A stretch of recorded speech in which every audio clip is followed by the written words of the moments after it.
de acuerdo al tiempo en aguda, retardada y crónica. La definición de esto, recuerden. En la intoxicación aguda era una intoxicación que se producía dentro de 24 horas. La intoxicación crónica era una intoxicación que iba a producir una alteración gradual del estado de salud del paciente hasta que puede llegar a producir su cuadro de gravedad y puede recuperarse con o sin secuelas. La diferencia que había entonces era el tiempo entre la aguda y la crónica. Con una exposición, en el caso de la aguda se producía la intoxicación y en la crónica se producían varias intoxicaciones, varias exposiciones que iban deteriorando el estado de salud del paciente hasta poder producir un cuadro de gravedad.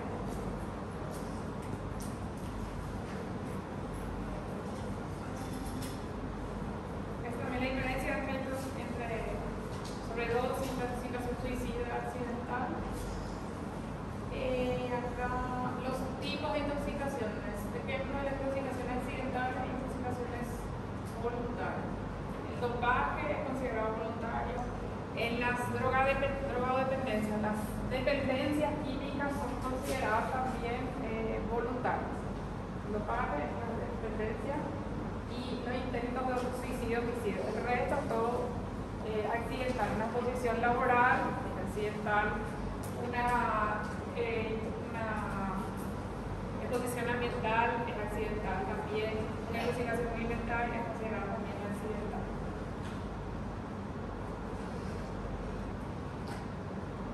En cuanto a los antídotos de los contenidos que nosotros vimos. De los contenidos que vimos. El carbón activado es el antídoto que es considerado que tiene efectos sobre una gran cantidad de tóxicos. Y el carbón activado, ¿qué hacía? ¿Cuál era el mecanismo de acción por el cual actuaba? Era disminuir la absorción porque tiene mucha capacidad de absorción. Disminuye entonces la absorción intestinal. Eso se consume para los casos de intoxicación por vía digestiva. ¿Qué hace? Impide o disminuye la absorción por el tracto gastrointestinal porque es capaz de atraer hacia sí gran cantidad de tóxico y eso se va a eliminar a través de las heces del tóxico. Estos son los antídotos que se dan en coma de origen desconocido. La glucosa, ¿por qué? La glucosa porque el paciente puede tener hipoglicemia al administrar la glucosa, eso puede revertirlo. Es que la hipoglicemia la causa. En el caso de la naloxona es antídoto de qué sustancia? Opioides y clomazepina. Ya ven si es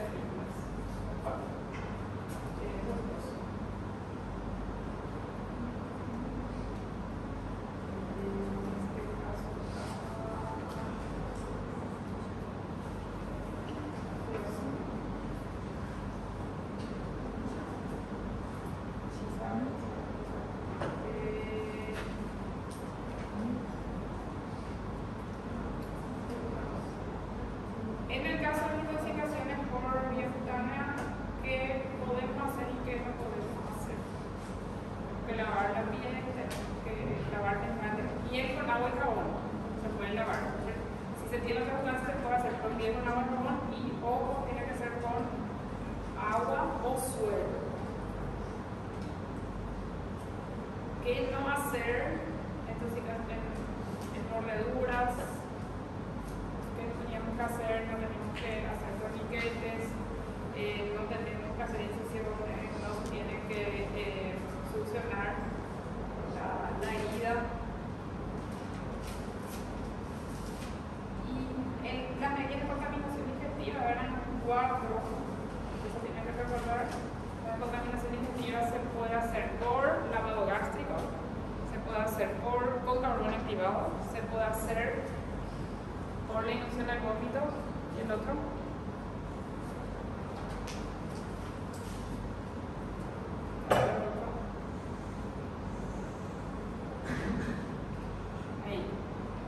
distribución del vómito, lavado gástrico, carbón activado y laxante. Son las 4 medidas de contaminación digestiva que se pueden hacer. Administrar carbón activado, realizar lavado gástrico, inducción del vómito y administrar catárticos o laxantes. ¿En qué caso no se induce el vómito también? Miren, en cáusticos, hidrocarburos, cáustico porque puede doble mecanismo de lesión, hidrocarburos, después, paciente con qué, ¿en qué estado? Inconsciente, pacientes con nivel de conciencia alterado, pacientes que están convulsionando y pacientes de edad o muy chiquitos, o sea, los bebés, en los niños pequeños y en los adultos mayores no se habla del riesgo de broncoaspiración. Algunos casos donde no tenemos que hacer hidrocarburos, detergentes, todo lo que sea cáustico, algas y bases. Los que están convulsionando o que consumieron un tóxico convulsivante, los pacientes inconscientes, en el caso que esté ya no vomitando, y en niños menores de un año y en ancianos. Pacientes de adulto mayor.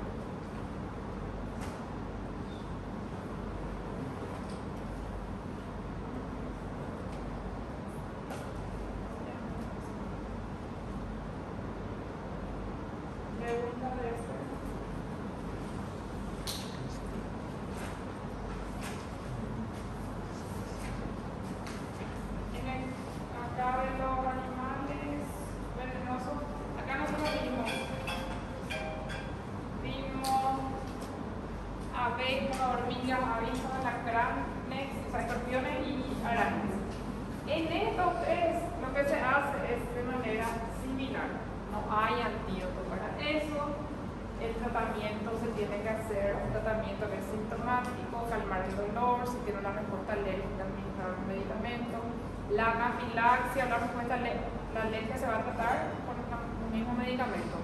Antihistamínicos, corticoides y adrenalina. Eso para cualquier tipo de cuadro. El tratamiento en el caso de abejas, avispas y hormigas es similar. El tratamiento, o sea, no tienen antídoto. Entre las abejas y las avispas, ¿cuáles producen accidentes de mayor gravedad? Abejas. Abejas son las que van a producir accidentes más graves. Las abejas son las que tienen su aguijón. Estas son las que tienen su ferrado, las que tienen un aguijón. Las avispas no tienen eso. En el caso de que haya picaduras por abejas, se tiene que retirar de esos aguijones. Las reacciones ellos pueden tener reacciones, o sea, los pacientes pueden tener reacciones anafilácticas a las picaduras por abejas, y si tiene una reacción anafiláctica, tiene sensibilidad a la abeja, también puede tener a las picaduras de las avispas. Los tipos de accidentes que se producían por abeja eran de dos tipos: por una respuesta anafiláctica, las reacciones graves, o por múltiples picaduras. Un shock que puede tener por múltiples picaduras, o una respuesta alérgica, una respuesta anafiláctica. En estos casos, de las arañas y de los escorpiones, el tratamiento era un poco diferente. Ahí sí tenemos antídoto para administrar. Dividiendo por gravedad, las manifestaciones eran leves, moderadas y severas, los dos cuadros. Y en los cuadros leves no se hace tratamiento con antídoto, se hace solo en los cuadros moderados y en los cuadros graves. El género de escorpiones que produce accidentes más frecuentemente es Titius. Su apellido ahí puede variar, pero es el género que más frecuentemente produce accidentes en los pacientes. Y en el tratamiento de cuadros leves, que es así, hace el tratamiento solo sintomático, tratamiento de dolor principalmente. En el caso de las arañas, sí, nosotros vimos que había varios géneros. Y los accidentes que son de mayor gravedad se producen por cuál género en el caso de las arañas. ¿Cómo? No, el más grave, había diferencia. Uno era el más frecuente y otro era el de mayor gravedad. Los de mayor gravedad son por los zooxeles y los más frecuentes son por fonentes.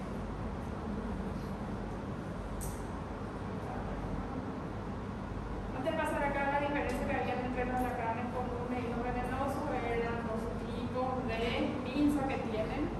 Las pinzas más delgadas son de los animales, y los venenosos, las pinzas más así gorditas son de las redondeadas, son de los no venenosos. La cola que tiene dos puntas es del venenoso, la cola que tiene una punta así es del no venenoso. A ver si cuál es la diferencia.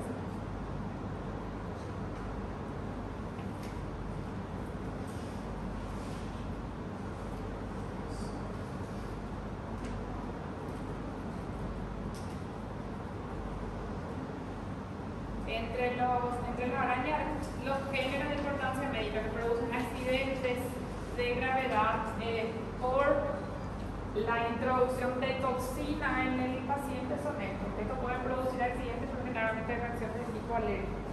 Estos tres son los géneros. La poneuria que produce accidentes más frecuentemente, y en frecuencia este es más frecuente, y por gravedad es más grave la producción de la producción por los zooxeles.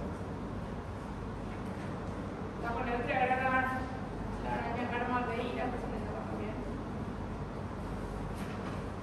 Ellos son los que producen mayor gravedad, mayor frecuencia. La loxóxeles, el otro nombre que tiene la araña es araña marrón, esa que produce accidentes de mayor gravedad. ¿Cómo eran las lesiones que se pueden, cómo son las lesiones características de los accidentes por loxóxeles? Características de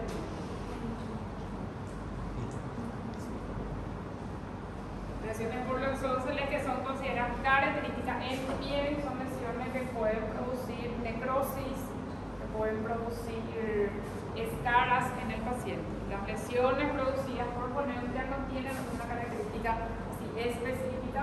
Las lesiones que se tienen que observar por varios días son las lesiones producidas por la loxóxeles.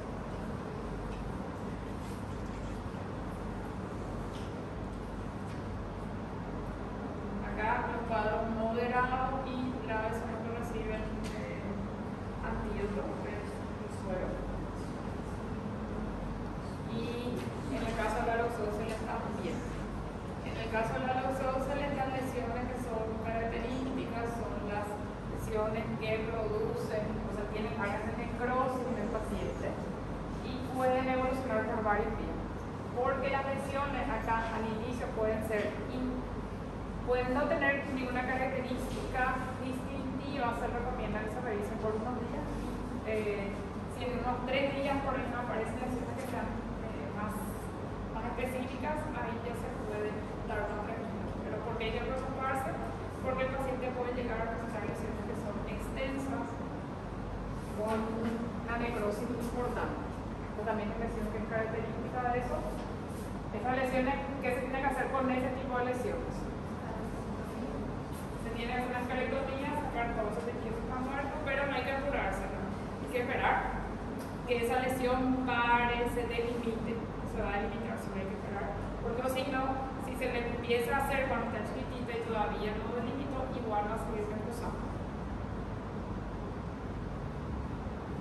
La otra forma de presentación que tienen los pacientes por loxóxeles son lesiones cutanas y lesiones y cuadros cutanos viscerales, con una afectación visceral también, afectación principalmente de anemia hemolítica.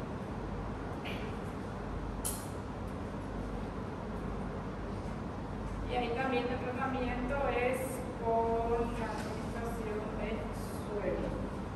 Cuadros moderados y graves también suero, y cuadros leves solo es el tratamiento sintomático. Y se acompaña hasta 72 horas después de la picada para ver cómo evoluciona esa lesión que tiene el paciente.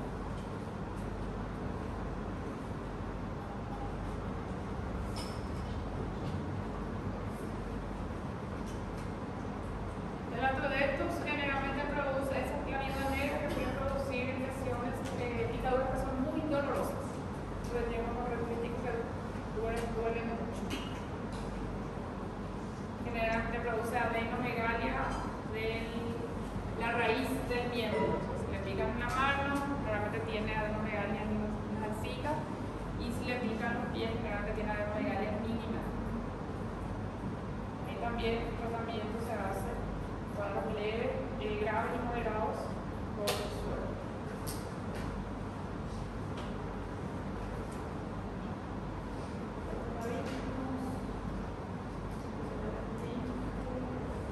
El tratamiento es sintomático, en el caso de las abejas, retirar el cuerpo. Y lo que hay que tener en cuenta es que si el paciente presenta un cuadro que es muy florido, o sea, muy intenso desde el inicio, puedes tener riesgo de anafilaxia.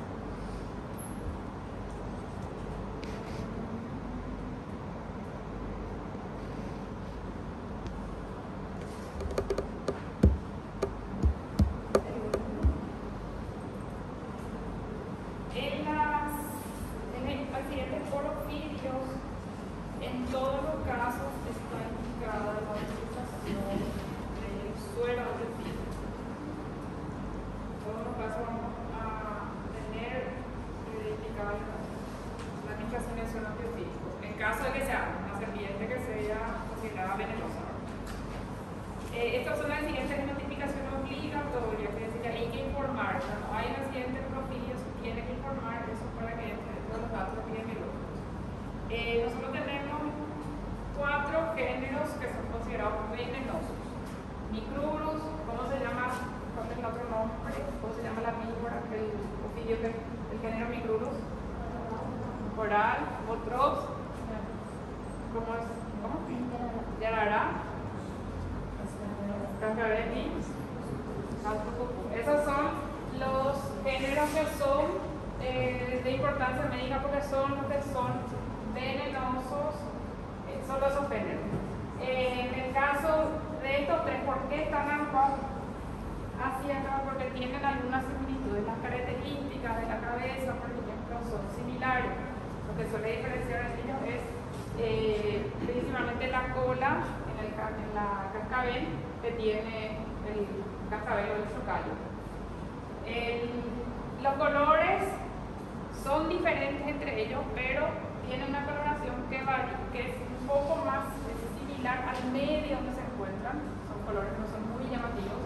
A diferencia del Micrurus que tiene colores que son bastante llamativos: rojo, negro, blanco. ¿Qué teníamos que diferenciar en el caso del coral? Saber si son verdaderas o no. Para saber si es una coral falsa o una coral verdadera. Las características, principalmente en cuanto a la cabeza y a los dientes, eran diferentes entre esto y esto. La cabeza es un poco más chica, los dientes no son móviles, en este caso la cabeza es más grande, los dientes son móviles. ¿Y qué otra cosa tienen de diferente? La poseta loreal es de diferencia también. La poseta loreal corresponde a la yarará, cascabel y surucucu.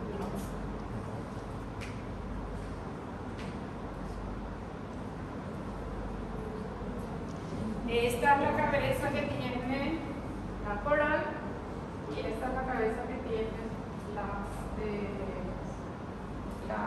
los otros 3 géneros. Dientes móviles y poseta loreal. El que tiene chocallo, el cascabel es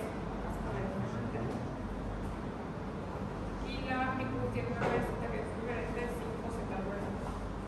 Entonces, ¿cómo se diferencia? ¿Tiene poseta loreal o no? Si es venenosa, si tiene poseta loreal, puede ser uno de estos 3 grupos que son los venenosos o los pesañentos. Y si no tiene considerado venenoso, es del género Micrurus.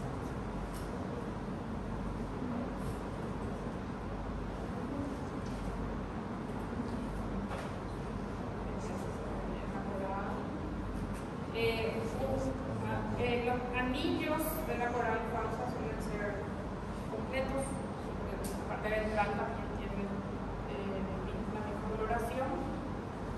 Y otra diferencia que suele haber es que los colores más fuertes, rojo y negro, están unidos en la falsa, no la verdadera, así que están separados.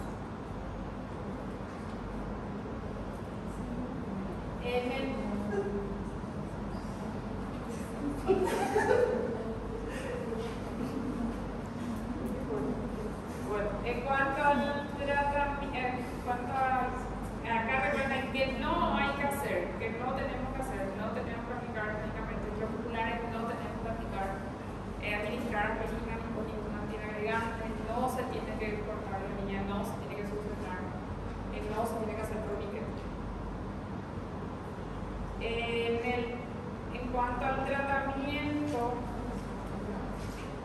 el tratamiento del suero antiofídico. El suero antiofídico puede ser monovalente si tiene un solo tipo de componente, o puede ser polivalente si tiene más de un componente, que puede ser de 2 o de 3 tipos, tres componentes puede tener. El suero antiofídico puede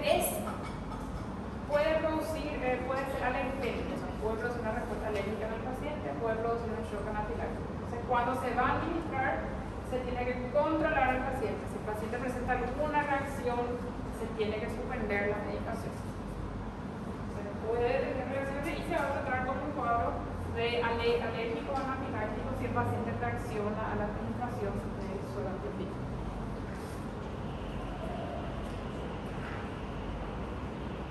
De los tipos, o sea, del veneno, de las toxinas, que tiene que saber qué tipo de efecto tiene.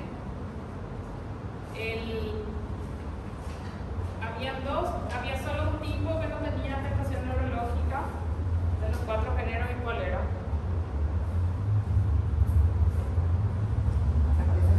Sí, exacto. Ahorita los otros tienen afectación neurológica.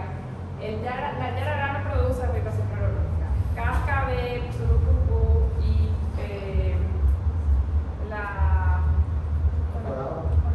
esos sí tienen afectación neurológica. Todos esos géneros tienen afectación neurológica. Este no tiene afectación neurológica. Y justamente este que no tiene afectación neurológica es que produce accidentes más frecuentemente. Casi el 90% de los accidentes corresponden a este tipo de oficios que pueden producir lesiones que son con muchas manifestaciones locales, también manifestaciones sistémicas. O sea, si vemos un paciente que tiene una afectación local muy importante, puede ser o yarará o cuál otro tipo de serpiente. Había un más que podía producir así.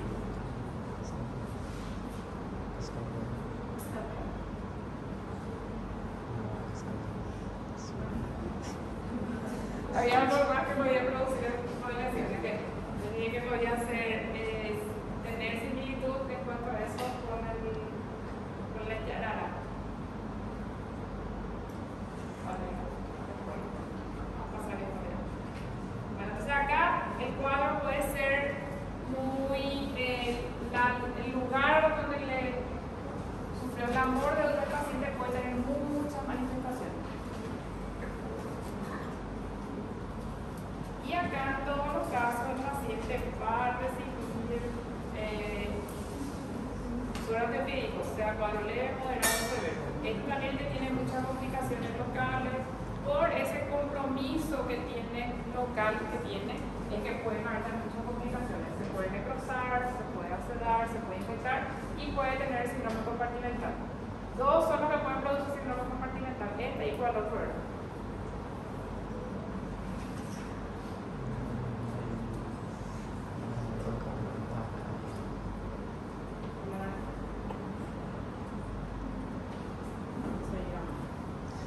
En el tratamiento, que es algo que siempre se tiene que hacer antes de hacer el suero antiofídico, que el laboratorio está indicado que se haga. El laboratorio general va a hacer hemograma, química y algo más, pero que específicamente se tiene que hacer porque también tiene relación con la gravedad del cuadro del paciente. ¿Qué análisis? Siempre tiene que ser tiempo, coagulación, se tiene que ver cómo está. Independientemente de cómo estés, tiene que recibir el suero antiofídico. Pero ¿para qué eso sirve? Porque si este está alterado, el cuadro puede ser de mayor gravedad. Salga normal o no, va a recibir, pero es un parámetro que te ayuda también a orientarte la gravedad del cuadro del paciente. Porque cuanto más alterado esté, más grave va a ser el cuadro. Porque quiere decir que el medicamento, o sea, que el veneno ya está teniendo un efecto más sistémico en el paciente, por eso es importante hacer tiempo de coagulación en el paciente. En todos los casos va a recibir el suero antiofídico, puede ser monovalente o puede ser polivalente que va a recibir.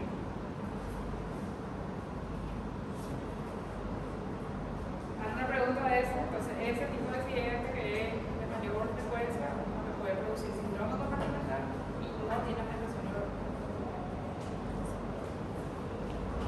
El segundo tipo de exigente en frecuencia, exigente por KKB, que tiene afectación neurotóxica, que tiene afectación neurológica, y es el que puede produce accidentes de mayor gravedad, y hará mayor frecuencia, y KKB de mayor gravedad porque suele producir insuficiencia renal.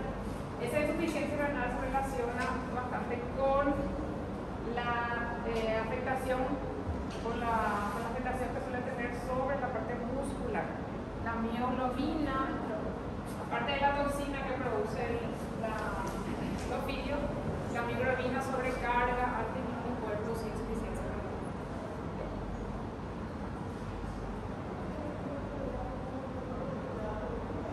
Ven acá que está hablando de dolores en cuanto a las manifestaciones en el sitio de la escritura, habla de dolor, pero no está hablando de lesiones muy características, muy importantes en el caso de la escuela.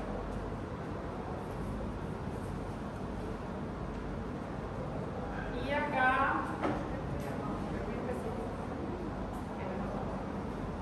acá se hace reacción antiofídico en todos los casos implicados que se haga. Acá, aparte de controlarse el tiempo de ovulación, es muy importante también ver cómo está estos factores, todo esto, mialgias, la afectación y la coloración de la orina tiene relación con qué afectación. Esto es con afectación muscular que va a tener compromiso renal. O sea, realmente la orina es con los dos casos, porque si hay afectación muscular puede haber afectación renal, y también está hablando de la diuresis. Está hablando de la diuresis porque si es que el paciente tiene la disminución de la diuresis o no está orinando, habla de compromiso renal.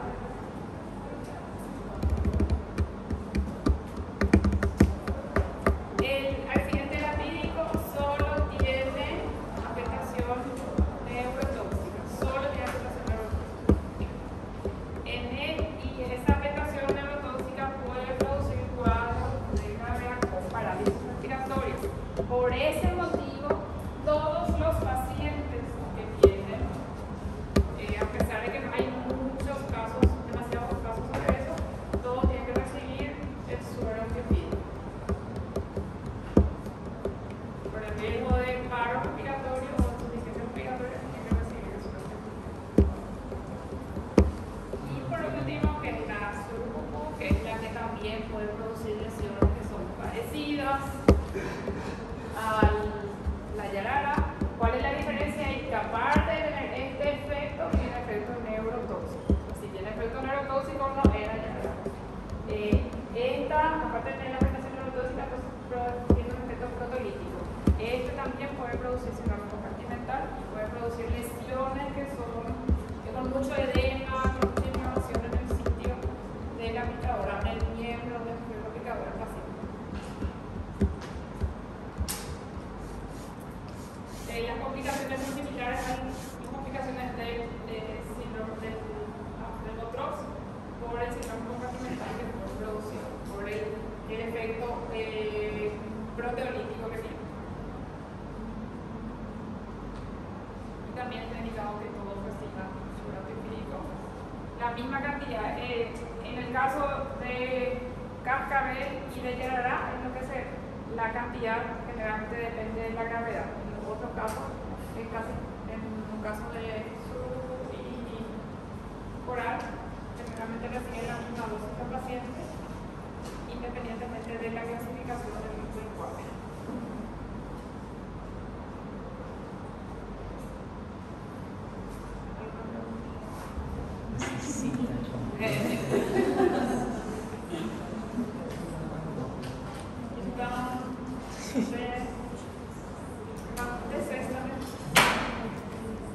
Sí.